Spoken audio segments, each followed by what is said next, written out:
Fair Exchange and No Robbery by L.M. Montgomery. Catherine Rangeley was packing up. Her chum and roommate, Edith Wilmer, was sitting on the bed watching her in that calm, disinterested fashion peculiarly maddening to a bewildered packer. "It does seem too provoking," said Catherine, as she tugged at an obstinate shawl strap, "that Ned should be transferred here now, just when I'm going away.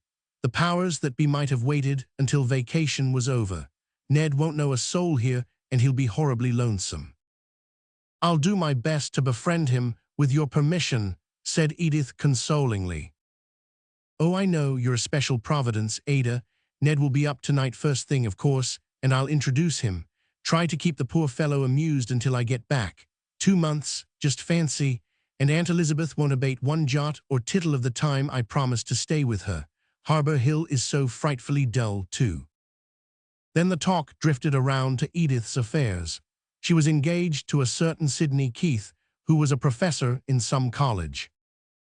"I don't expect to see much of Sidney this summer," said Edith. "He's writing another book. He is so terribly addicted to literature."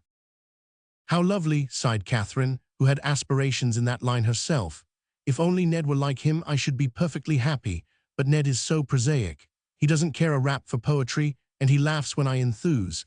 It makes him quite furious when I talk of taking up writing seriously. He says women writers are an abomination on the face of the earth. Did you ever hear anything so ridiculous?" "He is very handsome, though," said Edith, with a glance at his photograph on Catherine's dressing table. "And that is what Sid is not. He is rather distinguished-looking, but as plain as he can possibly be." Edith sighed. She had a weakness for handsome men and thought it rather hard that fate should have allotted her so plain a lover. "He has lovely eyes," said Catherine comfortingly, "and handsome men are always vain. Even Ned is.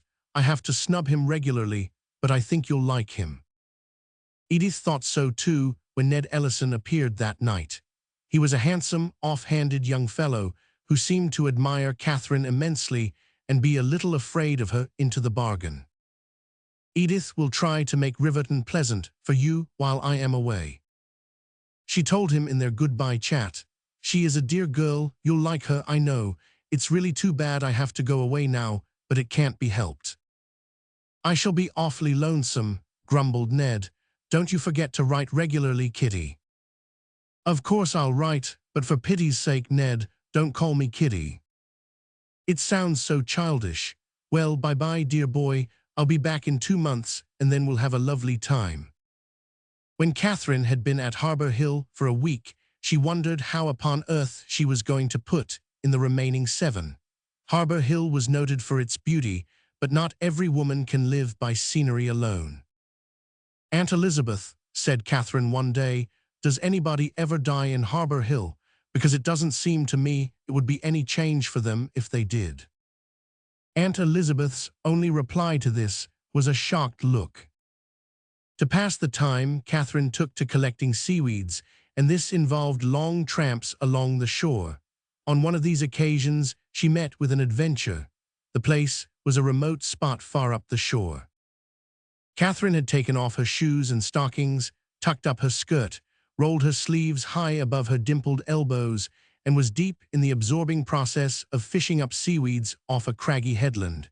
She looked anything but dignified while so employed, but under the circumstances dignity did not matter. Presently she heard a shout from the shore, and turning around in dismay, she beheld a man on the rocks behind her. He was evidently shouting at her. What on earth could the creature want? "Come in," he called, gesticulating wildly. "You'll be in the bottomless pit in another moment if you don't look out." "He certainly must be a lunatic," said Catherine to herself, "or else he's drunk. What am I to do?" "Come in, I tell you," insisted the stranger. "What in the world do you mean by wading out to such a place? Why, it's madness." Catherine's indignation got the better of her fear. "I do not think I am trespassing," she called back as icily as possible. The stranger did not seem to be snubbed at all. He came down to the very edge of the rocks where Catherine could see him plainly. He was dressed in a somewhat well-worn gray suit and wore spectacles. He did not look like a lunatic, and he did not seem to be drunk. "I implore you to come in," he said earnestly. "You must be standing on the very brink of the bottomless pit." "He is certainly off his balance," thought Catherine. "He must be some revivalist who has gone insane on one point. I suppose I'd better go in. He looks quite capable of wading out here after me if I don't." She picked her steps carefully back with her precious specimens. The stranger eyed her severely as she stepped on the rocks. "I should think you would have more sense than to risk your life in that fashion for a handful of seaweeds," he said. "I haven't the faintest idea what you mean," said Miss Rangeley. "You don't look crazy, but you talk as if you were. Do you mean to say you don't know that what the people hereabouts call the bottomless pit is situated right off that point, the most dangerous spot along the whole coast?" "No, I didn't," said Catherine, horrified. She remembered now that Aunt Elizabeth had warned her to be careful of some bad hole along shore, but she had not been paying much attention and had supposed it to be in quite another direction. "I am a stranger here." "Well, I hardly thought you'd be foolish enough to be out there if you knew," said the other in mollified accents. "The place ought not to be left without warning anyhow. It is the most careless thing I ever heard of. There is a big hole right off that point, and nobody has ever been able to find the bottom of it. A person who got into it would never be heard of again. The rocks there form an eddy that sucks everything right down." "I am very grateful to you for calling me in," said Catherine humbly. "I had no idea I was in such danger." "You have a very fine bunch of seaweeds, I see," said the unknown. But Catherine was in no mood to converse on seaweeds. She suddenly realized what she must look like: bare feet, draggled skirts, dripping arms. And this creature whom she had taken for a lunatic was undoubtedly a gentleman. Oh, if he would only go and give her a chance to put on her shoes and stockings. Nothing seemed further from his intentions. When Catherine had picked up the aforesaid articles and turned homeward, he walked beside her, still discoursing on seaweeds as eloquently as if he were commonly accustomed to walking with barefooted young women. In spite of herself, Catherine couldn't help listening to him, for he managed to invest seaweeds with an absorbing interest. She finally decided that, as he didn't seem to mind her bare feet, she wouldn't either. He knew so much about seaweeds that Catherine felt decidedly amateurish beside him. He looked over her specimens and pointed out the valuable ones. He explained the best method of preserving and mounting them, and told her of other and less dangerous places along the shore where she might get some new varieties. When they came in sight of Harbor Hill, Catherine began to wonder what on earth she would do with him. It wasn't exactly permissible to snub a man who had practically saved your life. But on the other hand, the prospect of walking through the principal street of Harbor Hill, barefooted and escorted by a scholarly-looking gentleman discoursing on seaweeds, was not to be calmly contemplated. The unknown cut the Gordian knot himself. He said that he must really go back or he would be late for dinner, lifted his hat politely, and departed. Catherine waited until he was out of sight, then sat down on the sand and put on her shoes and stockings. "Who on earth can he be?" she said to herself. "And where have I seen him before? There was certainly something familiar about his appearance. He is very nice, but he must have thought me crazy. I wonder if he belongs to Harbor Hill." The mystery was solved when she got home and found a letter from Edith awaiting her. "I see Ned quite often," wrote the latter, "and I think he is perfectly splendid. You are a lucky girl, Kate, but oh, do you know that Sydney is actually at Harbor Hill, too, or at least quite near it? I had a letter from him yesterday. He has gone down there to spend his vacation because it is so quiet, and to finish up some horrid scientific book he is working at.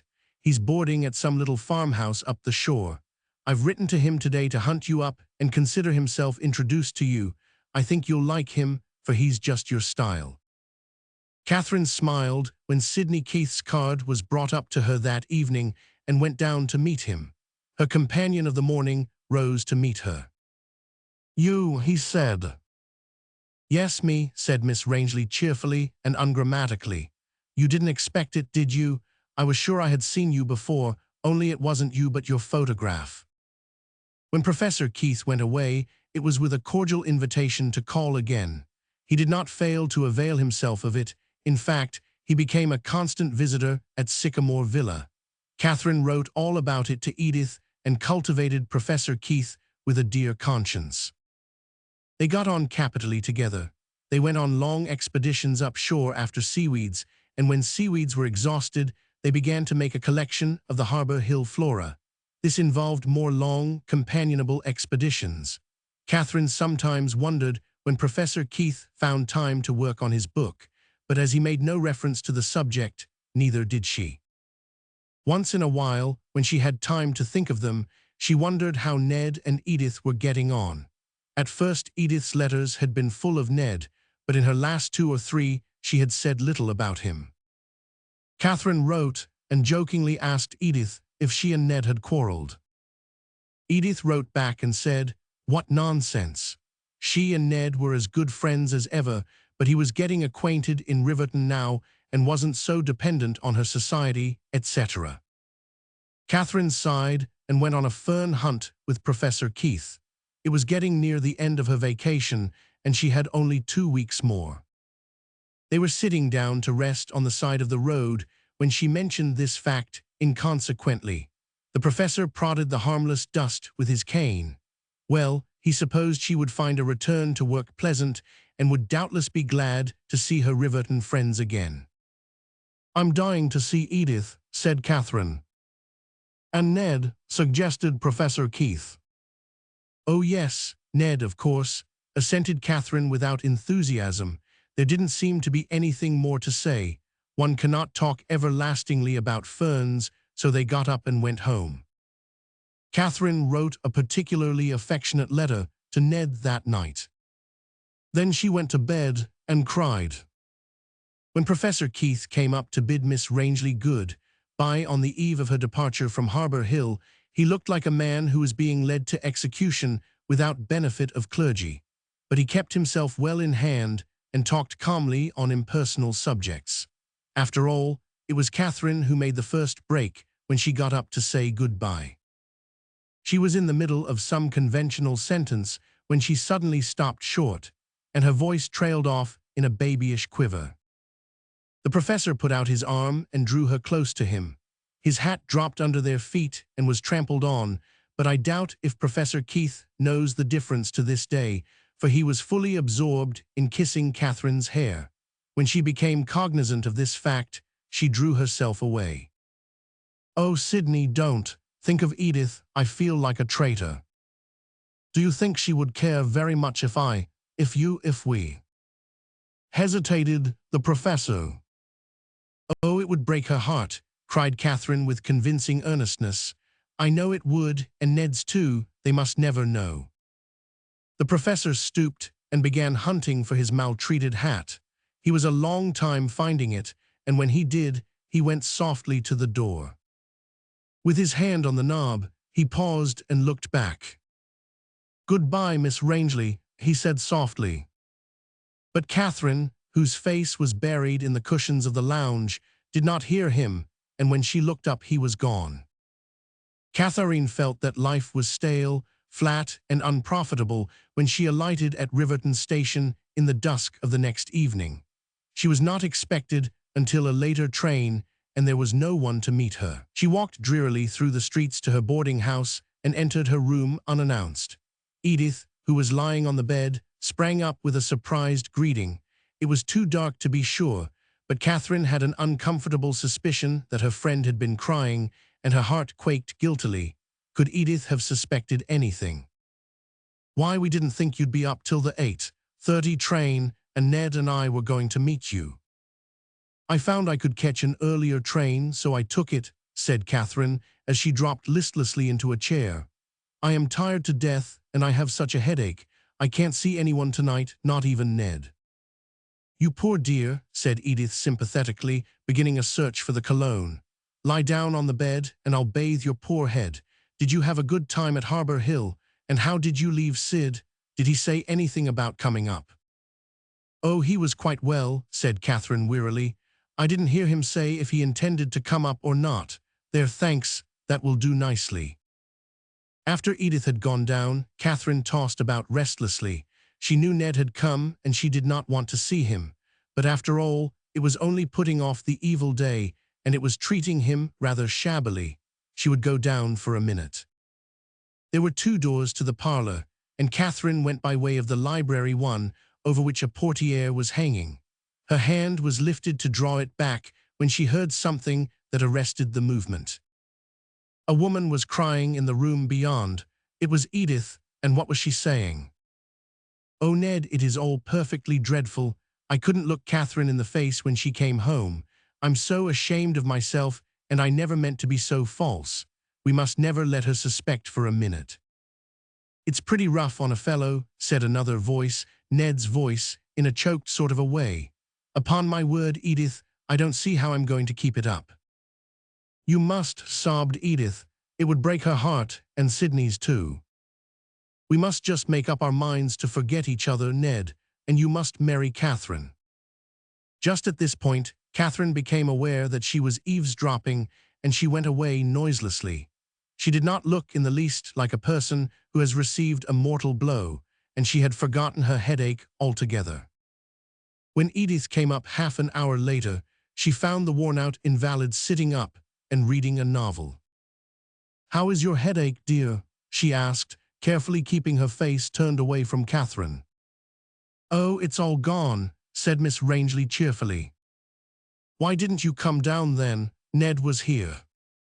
"Well, Ada, I did go down, but I thought I wasn't particularly wanted, so I came back." Edith faced her friend in dismay, forgetful of swollen lids and tear-stained cheeks. "Catherine, don't look so conscience-stricken, my dear child. There is no harm done. You heard some surprising speeches, so you and Ned have gone and fallen in love with one another." "Oh, Catherine," sobbed Edith, we couldn't help it, but it's all over. Oh, don't be angry with me." "Angry, my dear, I'm delighted." "Delighted?" "Yes, you dear goose. Can't you guess, or must I tell you? Sydney and I did the very same, and had just such a melancholy parting last night as I suspect you and Ned had tonight." "Catherine!" "Yes, it's quite true. And of course we made up our minds to sacrifice ourselves on the altar of duty and all that. But now, thank goodness, there is no need of such wholesale immolation, so just let's forgive each other." "Oh," sighed Edith happily, "it is almost too good to be true." "It is really providentially ordered, isn't it?" said Catherine. "Ned and I would never have got on together in the world, and you and Sydney would have bored each other to death. As it is, there will be 4 perfectly happy people instead of 4 miserable ones. I'll tell Ned so tomorrow."